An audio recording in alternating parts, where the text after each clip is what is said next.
अस्सलाम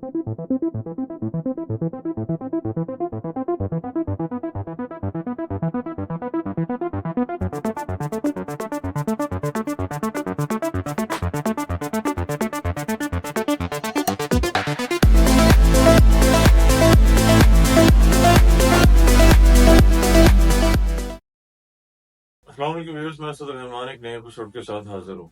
आज हम बात करेंगे मीम कल्चर के बारे में कि मीम कल्चर किस तरह से इफेक्ट करता है हमारी सोसाइटी को, और हम किस तरह मीम्स को एंजॉय भी करते हैं, लेकिन और कुछ प्रॉब्लम्स जो इसके साथ साथ हम फेस कर रहे हैं वो क्या है, उस पर हम आज बात करेंगे। लेकिन सबसे पहले आपके लिए जानना ये जरूरी है कि ये मीम की टर्म आई कहाँ से। तो वर्ड मीम 1976 में एक छपने वाली बुक द सेल्फिश जीन से निकलता है, और इसके ऑथर जो है रिचर्ड डॉकिंस एक एवोल्यूशनरी बायोलॉजिस्ट थे। और उन्होंने यहाँ टर्म मीम जो यूज की वो बुनियादी तौर पे कल्चरल आइडियाज के बारे में थी कि जो किसी भी सोसाइटी में किस तरह से फैलते हैं। और यही चीज अर्ली 2000 में जब इंटरनेट ने इसको कैप्चर किया तो मुख्तलिफ इमेजेस के जरिए या वीडियोस के जरिए से वाइड स्प्रेड की।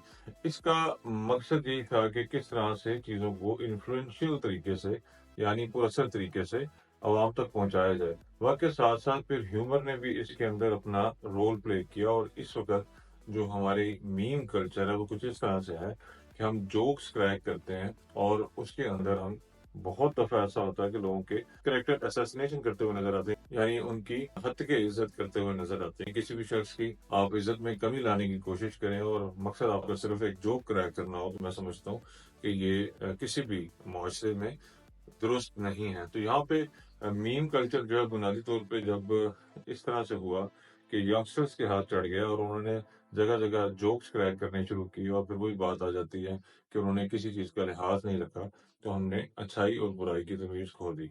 हमें याद है कि अखलाकियात का जो पहलू था वो कुछ इस तरह से होता था कि हम अखलाकी तौर पे कभी भी कोई ऐसा काम नहीं करना चाहते थे कि जिसके अंदर किसी की दिल आज़ारी हो। लेकिन यहाँ पे वो चीज़ मकसद नहीं है। कई दफ़ा ऐसा होता है कि कुछ ऐसा काम जिससे बस लोगों को एब्रप्टली हंसी आ जाए, और उसके अंदर लोग जो है उसको एंजॉय करना शुरू हो जाए। शॉर्ट से चंक के अंदर जो है एक अपना कंटेंट आप बना के लोगों को दिखा सकें, तो मकसद फिर वही रह जाता है कि हम अखलाकियात का दामन हाथ से खो बैठते हैं।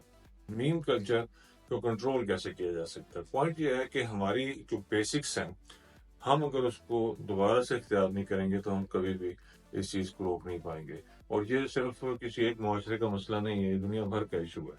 हर लैंग्वेज के अंदर हर कंटेंट आपको, यानी हर मुल्क का कंटेंट जो है उसके अंदर ये कल्चर आपको वाइड स्प्रेड नजर आता है, और थीम सबका कमोबेश एक ही होता है। यानी मकसद ये होता है कि लोगों को हंसाया जाए, और किसी तरह भी हंसाया जाए, यानी उसके अंदर किसी का नुकसान हो रहा है, आप अक्सर देखते हैं लोगों को चोट लग रही होती है, आप देखते हैं लोगों की दिलआज़ारी हो रही होती है, आप देखते हैं कि कोई एक शख्स किसी दूसरे शख्स को बुली कर रहा होता है या उसको सॉर्ट ऑफ पनिशमेंट दे रहा होता है, जिससे लोग हंस रहे होते हैं या खुश हो रहे होते हैं।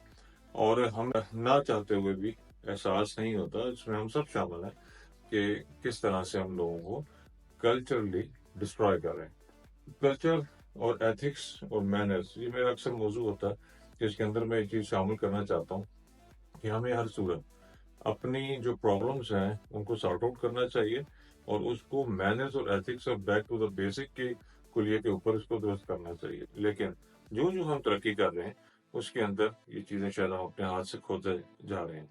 कॉन्फिडेंस के नाम पे या एतमाद के नाम पे हम बहुत सारे ऐसे काम करते हैं जो हमें जेब नहीं देते, जिसमें सबसे पहली चीज़ जो आती है वो बड़ों का एहतराम ना करना। जब हम बड़ों का एहतराम नहीं करते तो हम कोई भी बात कहने से पहले दुरुस्त तरीके से शायद सोच विचार नहीं कर पाते। तो यही वजह है कि हमें अपनी पोजीशन हर जगह एक जैसी नहीं रखनी होती। हमें हर महफिल का उस महफिल के आदाब के लिहाज से एहतराम करना होता है। लेकिन जब हम ये एहतराम खो देते हैं और एक मैं का शिकार हो जाते हैं और एक फॉल्स ईगो का शिकार हो जाते हैं, तो फिर हमें बात करते हुए या मजाक करते हुए लिहाज नहीं रहता, और यही फर्क फिर मजाक और मजाक का हमें समझ नहीं आता। तो मैं समझता हूँ कि कोई भी चीज़ जो हमने अडॉप्ट करनी है, उसको इख्तियार करना है, तो उसकी बेसिक्स को जानना बहुत ज़्यादा ज़रूरी है। आइंदा के लिए हमें जब भी किसी के साथ मजाक करना है, तो कोशिश ये होनी चाहिए कि हमारे लोगों पे मुस्कुराहट तो आए, लेकिन किसी की दिल आज़ारी ना हो, और किसी की शख्सियत पे कोई मनफी असर हमारी वजह से कम ना पहुंचे। उम्मीद है कि पॉइंट आपको समझ आ गया होगा, और हम अपने गिरदनवा का बहुत ज़्यादा ख्याल भी रखेंगे। मुझे असद रहमान को आज के एपिसोड में दे इजाज़त। नेक्स्ट एपिसोड में किसी नए सेगमेंट के साथ फिर से हाज़िर होंगे। अस्सलाम वालेकुम।